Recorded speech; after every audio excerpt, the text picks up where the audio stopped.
రెండేళ్ల ప్రజా ప్రభుత్వ పాలన చూసినాకనే జూబ్లీ హిల్స్ లో ప్రజలు తీర్పిచ్చి నవీన్ అన్నని గెలిపించింది.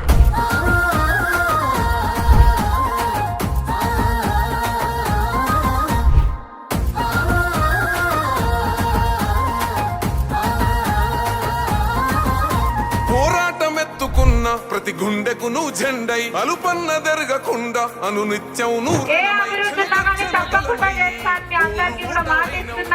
నువ్వుతున్న నేత బలమై నిలిసినావు. ఓ యుద్ధం పుట్టంగా నువ్వు సిద్ధం అవ్వంగా అరదండే గట్టంగా దండోరే వెయ్యంగా. మన తండకేం కావాలి? అభివృద్ధి కావాలంటే మనం ఏం చేయాలి? ఇందిరమ్మ రాజ్యంలో ఇందిరమ్మ ఇళ్ళకి కొదవలేదు. 200 యూనిట్ల కరెంటు ఫ్రీ తోటి ప్రతి ఇంట్లో నెలకి 800 నుంచి 1000 రూపాయలు మిగులుతుంది. పేదోడి కడుపు కొడితే ఎరుపెక్కెను ఆ కళ్ళు, పిడుగల్లే అడుగు పడితే దరి చేరలే కన్నీళ్లు. నీ సూపు సల్లగుంటే పులకించనే చీకటాయి పాలనలో ఎగరబోయేది కాంగ్రెస్ జెండానే, అందులో ఎటువంటి అనుమానం లేదు.